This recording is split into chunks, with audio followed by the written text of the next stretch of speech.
할렐루야.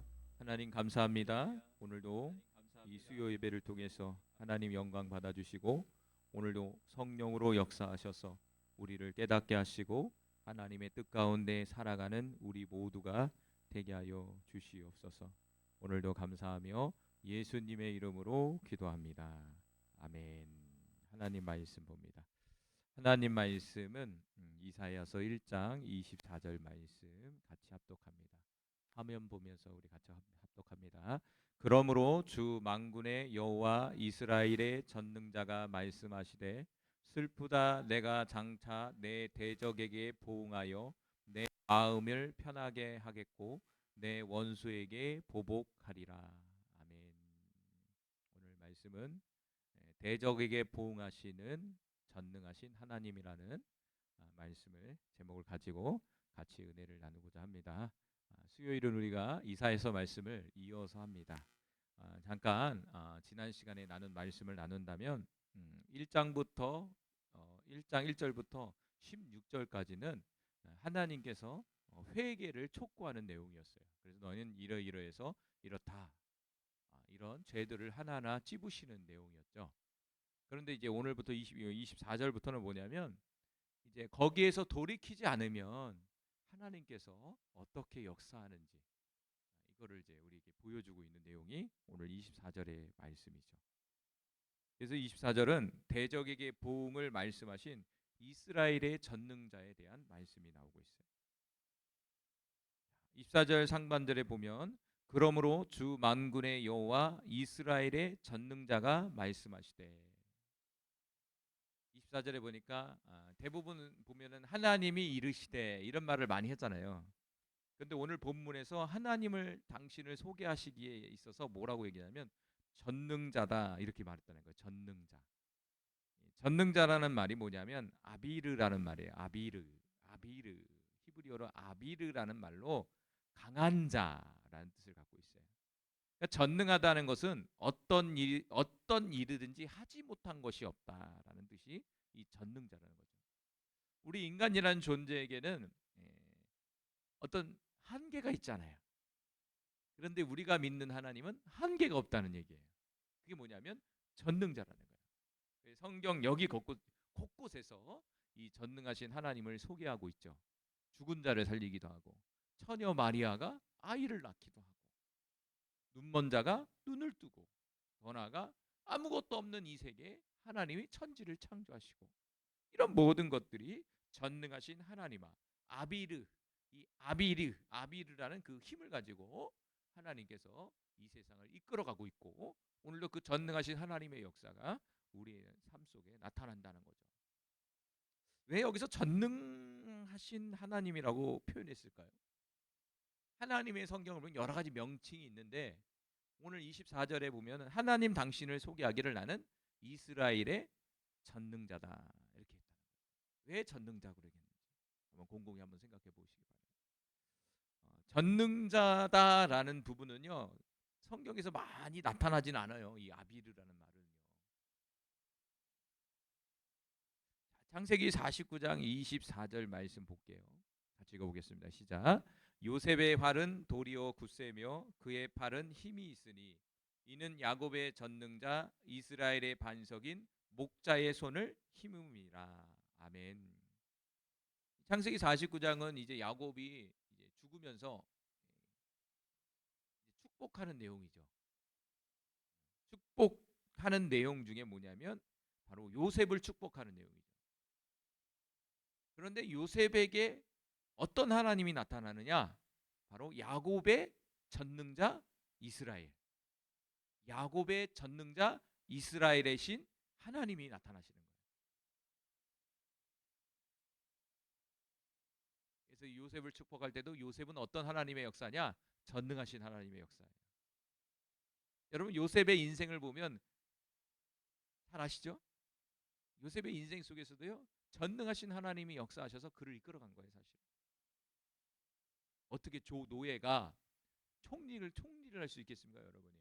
아무리 노예가 뛰어나도 생각해 보세요. 아무리 노예가 뛰어나도 어떻게 총리까지 할 수 있겠습니까? 뛰어나도 할 수 없어요, 그거는요. 절대 할 수 없어요. 그 시대는 신분이라는 게 있어서 절대 넘어설 수 없는 넘사벽이에요. 넘사벽. 죽었다 깨어나도 할 수 없는 그런 거예요. 그런데 하나님이 전능하신 하나님으로 나타나서 요셉에게 역사하셔서 총리까지 만들어 버리잖아요. 이 야곱의 축복 속에서도 전능하신 하나님을 축복하는 거예요. 전능하신 하나님이 너와 함께 할 거다라는 것을 지금 야곱이 지금 요셉에게 축복하는 내용이에요. 자, 이사야서 49장 26절에도 이 전능하신 하나님이 나타납니다. 같이 읽어 보겠습니다. 내가 너를 억압하는 자들에게 자기의 살을 먹게 하며 세수를 취함같이 자기의 피에 취하게 하리니 모든 육체가 나 여호와는 내 구원자요 내 구속자요 야곱의 전능자인 줄 알리라. 내가 너를 억압하는 자들에게 자기의 살을 먹게 하며 새 술에 취함같이 자기 피에 취하게 하리니 모든 육체가 나 여호와는 내 구원자요 내 구속자요 야곱의 전능자인 줄 알리라. 49절에 보니까 억압하는 자들이 있었다는 거예요. 그 억압하는 자들을 그 억압에서 나오고 벗어날 수 있는 방법은 뭐냐면 하나님이 나타나야 된다. 하나님이. 그런데 어떤 하나님이 나타나냐면 야곱의 전능자, 야곱의 전능자, 전능하신 하나님이 나타나서 그 억압에서 풀어줘야 된다는 거예요. 그러니까 전능이라는 것은 인간적인 힘으로는 벗어날 수 없는 걸 얘기하는 거예요. 인간적으로 벗어날 수 없던 어떤 환경, 인간적으로 절대 불가능한 어떤 사건, 이럴 때 하나님이 전능하신 분으로 나타나야 된다는 거예요. 할렐루야. 그래서 저도 보면요, 과연 나는 전능하신 하나님을 믿고 있는가? 전에도 그런 말을 했던 것 같아요. 나는 과연 전능하신 하나님을 믿고 있는가? 지금의 상황 속에서는 절대 불가능한 일인데, 현실을 봤을 때는 암담한데, 현실을 바라볼 때는 정말 참담한데, 절대 방법이 없는데, 그런데 성경은 무엇이라고 얘기합니까? 하나님은 전능하신 분이니까 그분을 믿으라고 얘기하잖아요.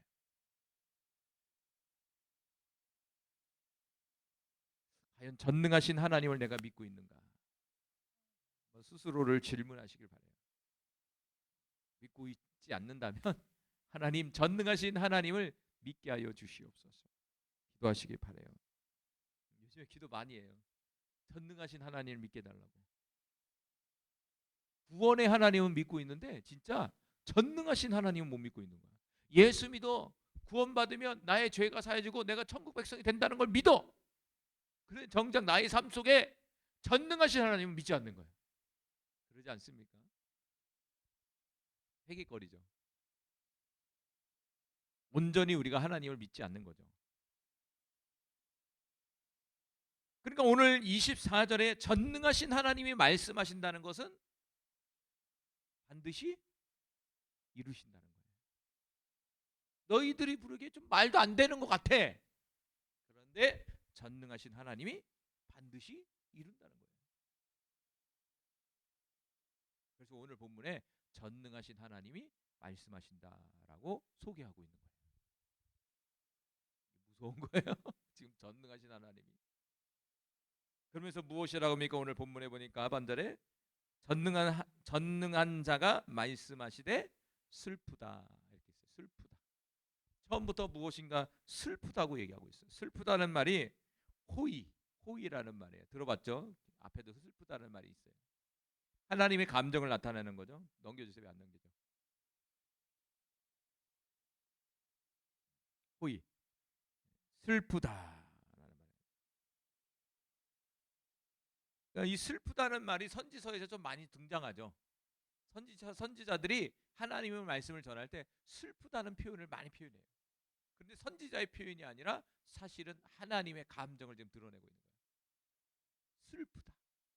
그런데 이 슬픔은 무슨 슬픔이냐? 화가 임하는 직전의 슬픔이에요. 이 죽기 직전에 있는 거예요. 죽기 직전에 있을 때 부모의 마음이 얼마나 슬프겠어요. 죽기 직전의 슬픔이에요. 결국에는 이 호의라는 말이 슬프다라는 의미도 있지만 결국에는 화로다라는 의미도 갖고 있어요. 화, 화로다. 선지자도 그렇게 표현한 데도 있어요. 호이라는 말, 우리말로. 그러니까 이 슬픔은 화가 임하기 직전에 이 슬픔을 얘기하는 거예요. 그러니까 오늘 24절은 전능하신 자가 말씀하신다는 것은 슬픔의 말씀인 동시에 뭔가 화가 임하는 말씀인 거예요.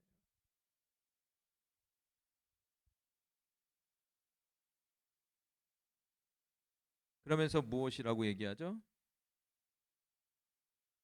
내가 장차 내 대적에게 보응하여 내 마음을 편하게 하겠고 내 원수에게 보복하리라. 여기서 원수는 누구일까요? 누구일까요? 이방 민족들일까요? 지금 이사에서는요 이방 민족들에게 한 말씀이 아니에요. 하나님의 백성들에게 말하는 거예요. 하나님의 백성이었는데 이제는 하나님의 원수가 돼버린 거예요. 하나님 마음에 얼마나 아플까요? 사랑스러운 자녀들이었는데 오히려 이제는 부모를 대적하는 그런 자녀들이 돼버린 거예요.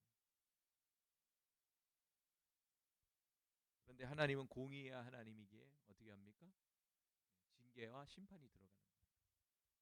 그래야 이 세상이 또 움직이는 거고 그래야 하나님이 이 세상을 또 심판할 수 있는 심판주가 되는 거예요. 신명기 28장 61절과 63절 말씀 같이 읽어봅니다. 너희가 하늘의 별같이 많을지라도 내 하나님 여호와의 말씀을 청종하지 아니하므로 남은 자가 얼마 되지 못할 것이라. 여호와께서 너희에게 선을 행하시고 너희를 번성하게 하시기를 기뻐하시던 것 같이 이제는 여호와께서 너희를 망하게 하시며 멸하시기를 기뻐하시리니 너희가 들어가 차지할 땅에서 뽑힐 것이요. 모세를 통해서 이미 예언을 선포해 주고 있는 거예요. 하나님의 말씀을 청종하지 않는다면 너희는 이렇게 될 거야 라고 말해주고 있는 거죠. 결국에는 하나님을 통하여 복된 인생을 살아갈 사람들이었는데 결국에는 하나님의 말씀을 청종치 아니하므로 하나님께서 어떻게 합니까? 망하게 하셔서 멸하셨다는 거예요. 그리고 하나님이 주신 그 가나안 땅에서 뽑아버렸다는 거예요.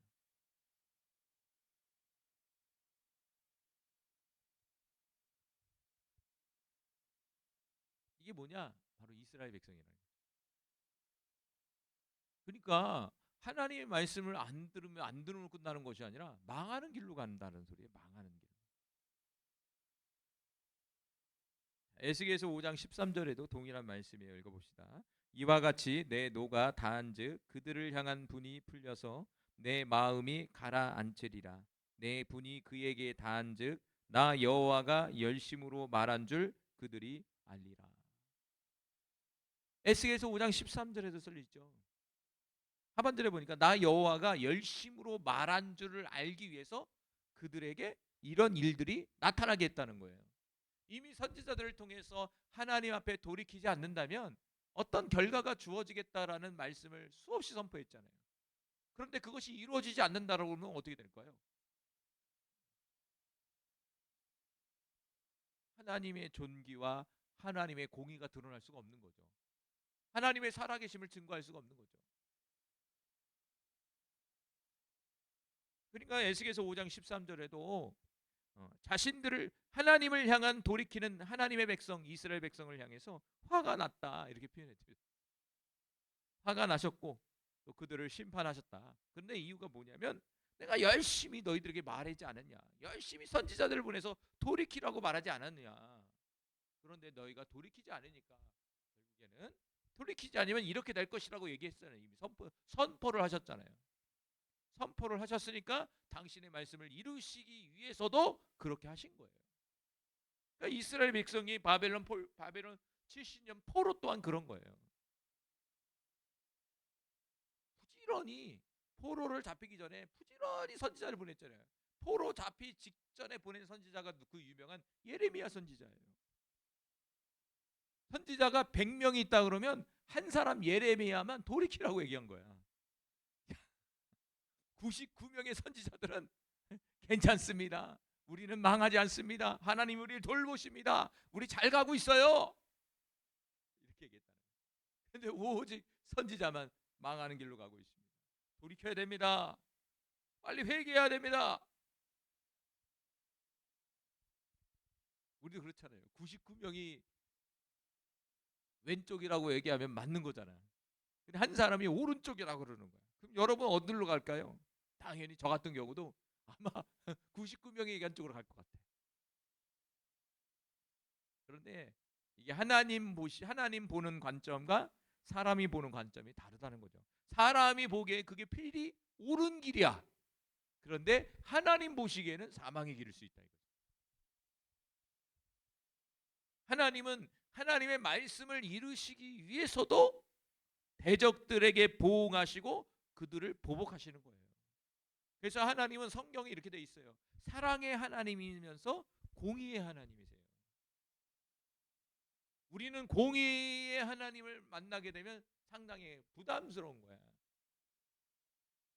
그래도 사랑의 하나님을 강조하면 너무 좋은 거야. 사랑이라는 거. 왜? 뭐든지 감싸줄 수 있거든. 뭐든지 눈 감아줄 수 있을 것 같아. 이해해 줄 것 같아. 예, 이해해 주죠. 그런데 그 이해의 범위도요, 공의 안에서 이루어지는 거예요. 우리 대한민국 사람이잖아요. 이 대한민국의 법을 안 지킨다고 그래. 나 대한민국에서 엄마 아빠가 대한민국 사람이야. 근데 내가 대한민국 사람인데 법을 안 지켜버려. 대한민국 사람이라고 인정하지만 법을 안 지키면 어떻게 됩니까?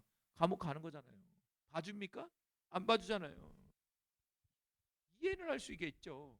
이런 사정을 해서 못하겠다 이럴 수 있겠지만, 그러나 법적인 부분에 있어서는 책임을 져야 된다는 거예요.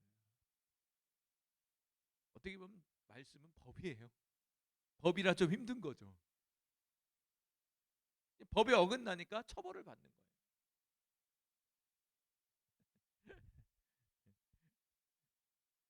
세상은 그렇다 이거죠. 세상은 권력과 힘을 가지고 하니까. 그래서 세상보다 더 위는 건 하나님이시죠.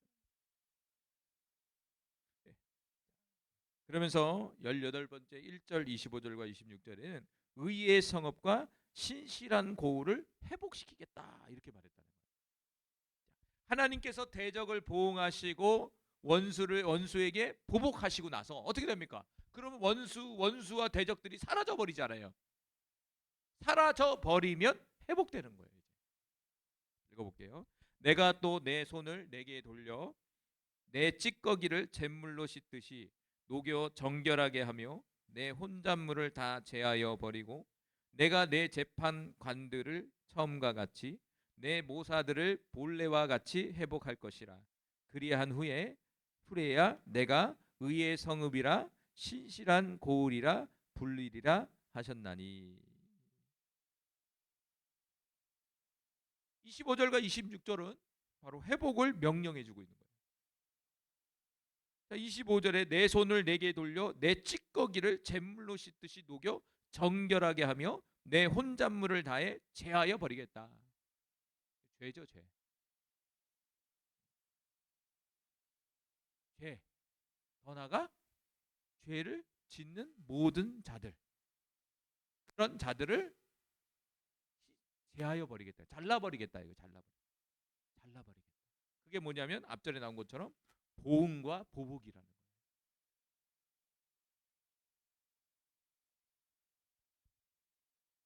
그러면서 26절에 뭘 얘기하냐면 첫 번째는 내 재판관. 재판을 주관하는 재판관들. 그리고 두 번째는 모사들. 그러니까 지금 1장에서 지금 책망하고 있는 게 지금 대표적인 게 이스라엘 백성이지만 그 중에서도 지도자들을 얘기하는 거예요. 지도자들.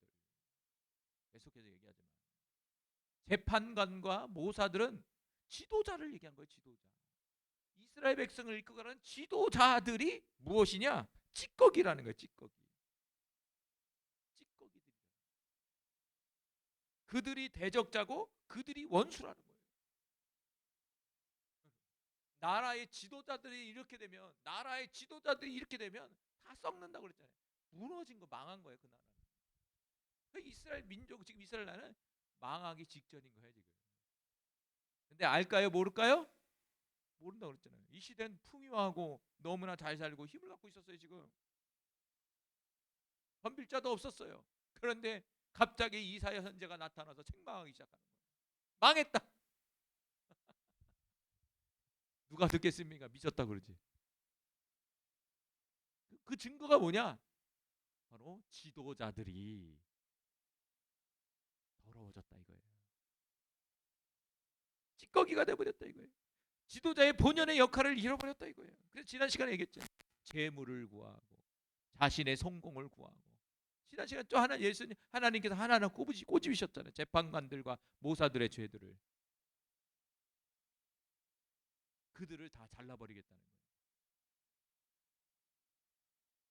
그래서 불의는 반드시 드러나게 됐어요. 그게 어떤 시점에 가야 되는 거예요. 우리가 이거 불의가 드러나겠어? 그 죄들이 드러나.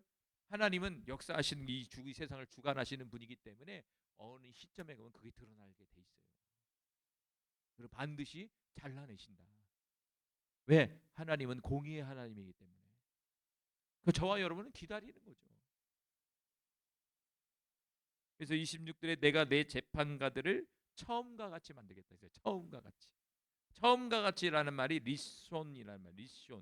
리손이란 말이 뭐냐면 최초에 이전에 그 다시 말한다면 재판관을 만든 하나님의 본래의 목적으로 돌리시겠다는 거예요. 재판관은 뭐 합니까? 재판을 하는 거잖아요. 근데 이 재판을 불의로 하는 거예요. 불의로. 자기 입맛대로 해버리는 거야. 왜 재판관들을 첫 번째부터 이렇게 했을까요? 재판관은요 옳고 그름을 판단해 주는 사람들이잖아요. 그런데 옳고 그름이 사라져 버린 거야.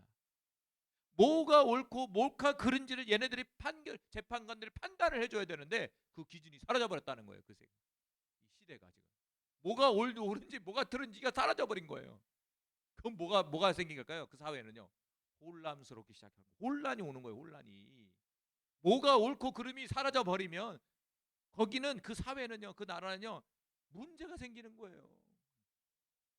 기준이 없잖아요. 기준이. 그런데 옳고 그름을 다시 회복시켜 주겠다는 거예요. 그게 뭘까요? 공의예요. 공의.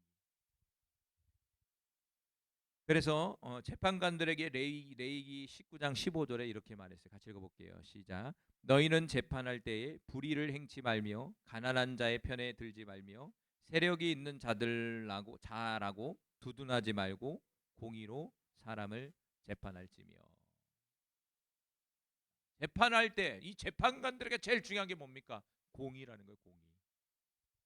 공의에는요 이 사람이 가난하다고 봐줘야 되겠네 이런 거 이게 없는 거예요.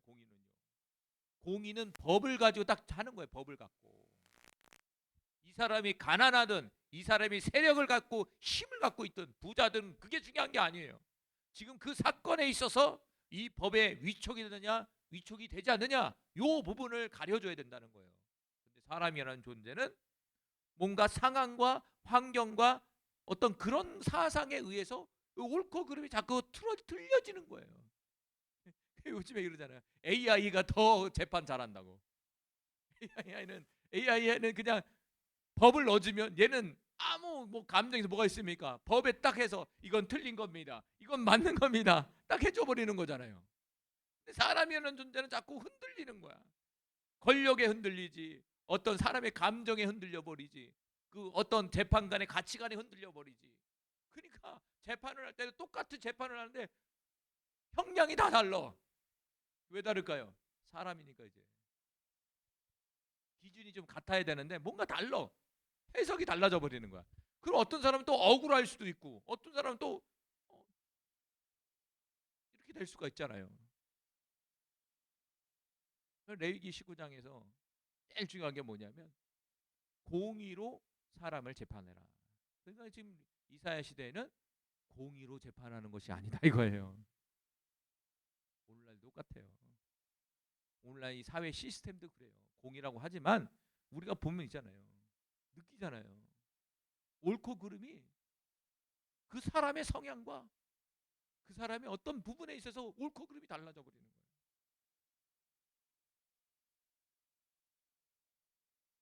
그래서 사회가 썩었다는 첫 번째 증거가 뭐냐면 법이 무너지면 그런 거예요. 재판관들의 타락이에요. 법을 주관하는 사람들의 타락이 일어나면 그런 거예요. 근데 처음과 같이 돌린다는 거예요. 어떻게 처음과 같이 돌리죠? 그렇게 했던 사람들을 잘라버리는 거예요. 그렇게 했던 사람들을 심판하시고 보복하시는 거예요. 그럼 어떻게 됩니까? 회복되는 거예요. 다시.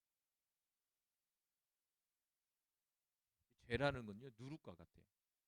누룩을 하나 떨어뜨리면 퍼지잖아요. 똑같은 거예요. 불의한 재판관이 한 명 들어오면 불의한 재판관으로 인해서 이 불의가 점점 늘어나는 거예요. 하나님은 그 원리를 아시기 때문에 잘라버리겠다 이거예요. 역대하 19장 6절 말씀 읽어봅니다. 시작. 재판관들에게 이르되 너희가 재판하는 것이 사람을 위하여 한 것인지 여호와를 위하여 한 것인지 잘 살피라. 너희가 재판할 때 여호와께서 너희와 함께 하심이니라. 무서운 말씀이죠. 특별히 판사하시는 분들은 이 말씀을 달달 외워야 돼. 재판은 누굴 위해서 하는 거예요? 사람을 위해서? 여호와를 위해서? 하나님을 위해서 하는 거죠. 사람을 위해서 한다면 어떻게 됩니까? 그 재판은 공의가 무너지기 시작하는 거예요. 특정 사람이고 다 뭐 다 그래요. 그 사람만이 다 이제 힘 권력 있는 사람 다 그래 지금. 우파고 좌파가 다 똑같아 지금. 공의가 무너진 거예요 다. 어떻게 성향을 따라서 재판하면 되겠습니까? 안 되죠. 자기가 우파라고 자기가 좌파라고 철저히 좌파고 우가 중요한 게 아니라 그 사람들은 공의를 가지고 해야 돼. 공의를 법에 딱 테두리 안에서 그 법대로 좌파면 좌파대로 잘못되면 그렇게 하는 거고 우파는 우파대로 또 잘못됐다면 그렇게 해야죠. 그때 완전히 진영 싸움 논리로 바뀌어버려 갖고 이 사람은 무죄 이 사람은 유죄 이렇게 해버리면 어떻게 됩니까? 사회가 썩어버린 거예요. 그래서 근데 이때뿐만 아니라 제가 보면서 이스라엘 이 시대도 이랬다는데 이 시대도 이랬잖아요. 사람 바뀌질 않는다니까. 모양과 어떤 시대의 어떤 흐름 이런만 바뀐 거지 사람의 본질은 안 바뀌었다라는 거예요. 희망이 없다 그랬죠. 이 세상은 이렇게 흘러가는 거예요.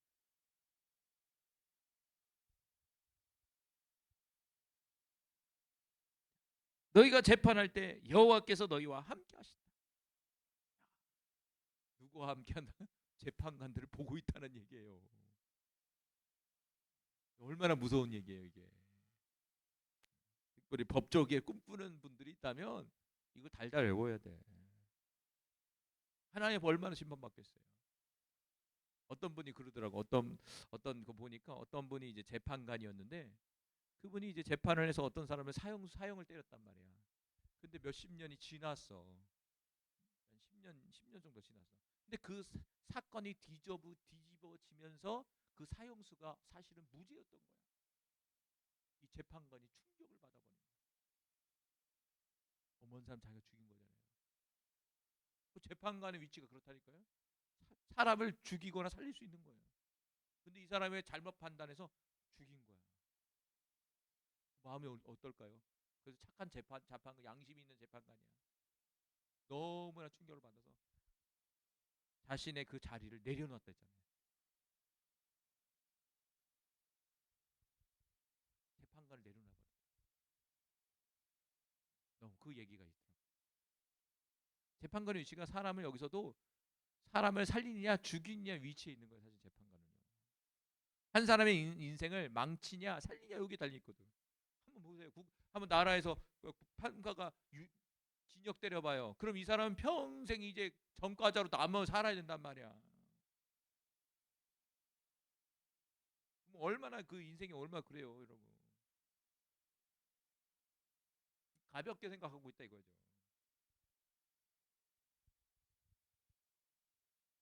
이 본문을 보고 하나님이 이 재판에 대해서도 상당히 관심을 많구나. 그 자리에 함께 한다는 것은 하나님 보고 계신다는 거잖아요, 지금. 이 재판들을. 그러니까 한 나라의 이 나라가 한 나라가 잘 잘 이게 하나님 뜻대로 잘 세워지고 이 공의가 세워진 건 이 재판을 통해서 알 수 있다는 거예요.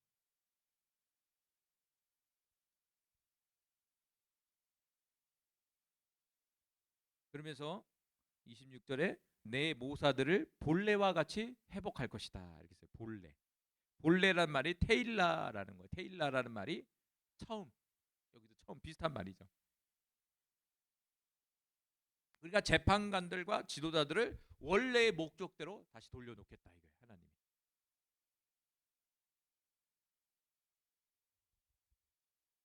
그러니까 잘나져야 회복이 되는 거예요. 잘나져야. 달라짐 없이는 회복이 안 되는 거예요. 그러니까 이거를 우리에게 적용한다면 우리 안에 영적인 부분들 있잖아요. 우리 내 자신의 내면들, 내면의 더러움들, 완악함들, 악함들 있잖아요. 그것이 잘라져야 우리가 회복이 되는 거예요. 그것이 잘라지지 않으면요 회복이 안 되는 거야. 그 성경에서 옛사람이라고 그래요. 옛사람. 옛사람이 잘라져야 새 사람이 되는 건데 옛사람을 안 잘라버리니까 문제가 생기는 거예요. 이 옛사람은 한 번에 잘라지는 게 아니더라. 성경은 뭐냐? 그래서 시간이 필요해. 인생의 여정이 필요한 거예요. 인생의 여정 속에 우리의 내면에 있는 옛사람을 잘라버려야 된다니까 지금. 옛사람을 잘라버려야 본연의 사람을 통해 이루고자 하는 하나님의 형상과 모양의 역사가 나타나는 거지. 자르지 않는 상태에서는 절대 회복의 역사가 나타나지 않는다. 그러면서 하시는 말이 그리한 후에야 내가 의의 성읍 그리고 신실한 고울이라 부르리라. 다시 말한다면 이스라엘이라는 나라는요 원래 의의 성읍이고 신실한 고울이었어요. 그런데 그것을 잃어버린 거예요. 지도자들의 타락으로. 그런데 그 지도들의 타락한 지도자를 하나님이 잘라버리니까 다시 의의 고울, 신실한 고울로 회복돼 버린 거예요. 그래서 이사야서 1장 21절에도 분명하게 똑같이 반복되는데 같이 읽어볼게요. 신실하던 성읍이 어찌하여 창기가 되었고 공평이 거기 충만하였고 의리가 그 가운데 거하였더니 이제는 살인자들 뿐이었도다. 이사야서 1장 21절에도 말씀하시죠. 신실한 성읍이 창기가 됐다는 거예요. 신실하다는 것은 믿음직한 사람이라는 거예요. 신의를 지키는 사람이었다는 거예요. 한 남편을 섬기고 따르는 사람이었다는 거예요. 그런데 그 남편을 버리고 창기가 된 거예요. 다시 말하면 다른 남편을 찾으러 간 거예요.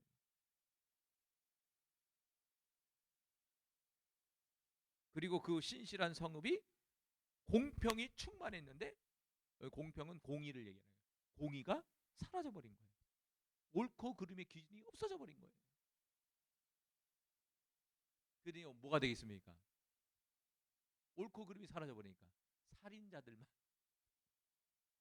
살인자를 내고 얘기했지만 직접적으로 찔러 죽이는 것도 얘기하지만 암묵적으로 이 사람 죽여버리는 거예요. 성경은 살인을 뭐라고 합니까? 미워하는 거, 시기하는 거, 질투하는 거 이것도 살인이라고 얘기하잖아요. 암묵적으로 죽여버리는 거예요. 눌러버리는 거예요. 공의가 없으면요 살인이 막 한 사회를 이끌어가는 데서 공의가 필요하다니까.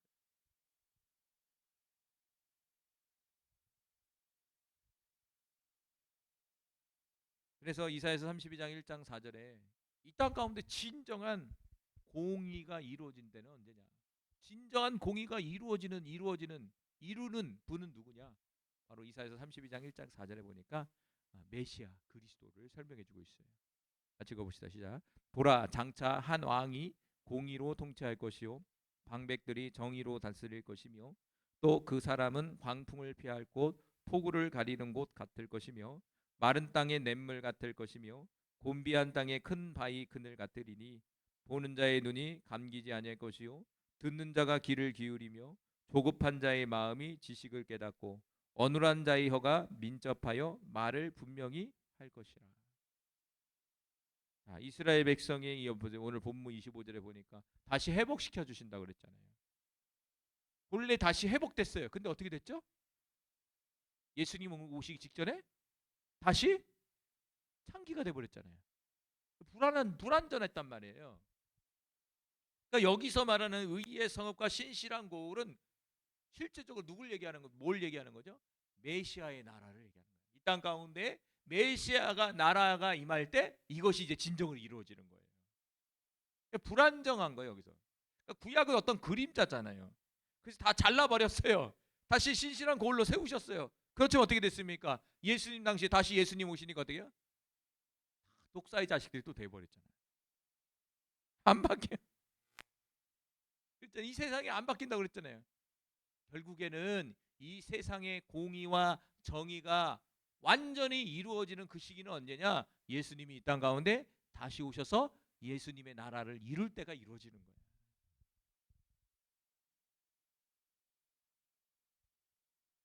그래서 이사야 32장은요. 바로 예수님의 나라, 그 예수님이 이 땅 가운데 왕으로 올 때 이 땅을 공의로 통치한다. 그때서야 진정한 하나님이 말씀하시는 공의가 나타난 것이고 오늘 본문에 회복의 역사가 나타난 거예요. 사실은 우리는 그것을 소망하면서 가는 거죠. 그래서 세상을 보고 너무 그러지 마요. 어차피 이 세상은 그렇게 가는 거예요. 지금 세상은 악이면 악으로 가는 것이고 선은 선으로 가는 거예요. 이 시대는 두 가지로 딱 갈라지는 거예요. 선은 더 선으로, 악은 더 악으로 가는 시대예요.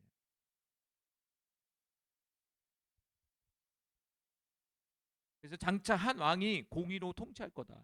그러면서 방백들이 정의로 다스릴 것이며 또 그 사람 예수님은 광풍을 피하는 곳이 되고 폭우를 가리는 곳 같이 될 것이고 마른 땅에서 냇물을 내는 분과 같이 될 것이다. 그러면서 보는 자는 눈을 감지 않을 것이요 듣는 자는 귀를 기울일 거고 조급한 마음을 갖는 자는 지식을 깨닫게 되고 어눌한 자의 혀는 민첩한 말을 분명히 할 것이다. 모든 게 회복돼 버리는 거예요. 그중에서 오늘 본문에서도 공의가 회복되는 거예요. 정의가 회복되는 거예요. 의의가 회복되는 거예요. 믿음, 신실함이 회복돼 버리는 거예요. 땅 가운데 다시 예수님이 오시기를 간절히 소망합니다. 그럼 저와 여러분 아직 이 땅에 뭐 변화도 없고 뭐 그러나 보다 이렇게 아니라 우리는 중보자의 역할로서 이 땅 가운데 뭐 해야 됩니까? 그 공의가 이루어지도록 그 신실함이 이루어지도록 우리가 기도해야 되는 거죠. 특별히 지도자들을 위해서, 교회의 영적 지도자를 위해서, 두 번째는 이 나라의 지도자들을 위해서 우리가 기도해야 됩니다. 기도할 때 그들이 다시 돌이키는 거예요. 그리고 기도할 때 안 되면 하나님이 잘라버려서 새로운 역사를 이루는 거예요. 그런데 우리의 소망은 오직 예수밖에 없는 거예요. 오늘 보면은 예수밖에 없는 거예요. 그런 역사가 우리 모두에게 나타나기를 간절히 소망합니다. 기도합니다. 할렐루야. 하나님 감사합니다. 대적에게 보응하신다고 주님 말씀하셨습니다. 원수를 보복하겠다고 말씀하셨습니다. 전능하신 하나님이 모든 찌꺼기를 제거하신다고 말씀하셨습니다. 주님, 먼저는 우리 안에 있는 하나님을 대적하는 여러 가지 속성들, 하나님과 원수의 관계를 만드는 여러 가지 마음들을 하나님 제거하여 주시옵소서. 그리하여 우리의 마음이 주님이 거하는 아름다운 성전이 되게 하여 주시고 의의 성읍, 신실한 고울로서 회복될 수 있도록 은혜를 베풀어 주옵소서. 특별히 이 나라 이 민족을 불쌍히 여겨주시고 주님 지도자들을 불쌍히 여겨주셔서 그들의 마음을 깨우쳐 주시고 그들의 마음을 만져주셔서 하나님이 원하는 공의와 하나님이 원하는 사랑이 온전히 이루어질 수 있는 지도자들이 되게 하여 주시옵소서. 하나님, 우리의 소망은 예수 그리스도입니다. 이 땅은 주님 오시기 전까지 너무나 악할 것이고 너무나 주님 보시기에 공의가 없을 것입니다. 우리는 주님의 통치와 주님의 임하심을 기다립니다. 주님, 이 세계 가운데 임하시고 오시옵소서. 그래서 우리가 갈망하는 그 공의의 통치가 온전히 이루어져서 주님을 영화롭게 하고 주님의 기쁨이 온 세상에 넘치게 하여 주시옵소서. 오늘도 우리의 영을 깨워주시고 우리의 마음을 깨워주시고 우리의 모든 삶을 깨워주셔서 다시 오실 예수님을 기다리며 우리 안에 온전한 공의를 이루어가며 살아가는 신실하고 의로운 하나님의 자녀가 되게 하여 주시옵소서. 이 시간 황선의 전사님 하나님 앞에 예물 올려드립니다. 우리 전사님의 예물을 받아주시고 우리 전사님의 삶 속에서도 하나님의 공의와 하나님의 의와 하나님의 신실함이 이루어질 수 있는 주의 자녀의 삶이 되게 하여 주시옵소서. 주님 감사합니다. 예수님의 이름으로 기도합니다. 아멘. 하늘에 계신 우리 아버지요, 이름이 거룩히 여김을 받으시오며 나라에 임하옵시며 뜻이 하늘에서 이루어진 것 같이 땅에서도 이루어지리라. 오늘날 우리에게 일용할 양식을 주옵시고 우리가 우리에게 죄진 자를 사하여 준 것 같이 우리의 죄를 사하여 주옵시고 우리를 시험에 들게 마오시며 다만 악에서 구하옵소서. 대개 나라와 권세와 영광이 아버지께 영원히 있사옵나이다. 아멘. 승리하시기 바랍니다.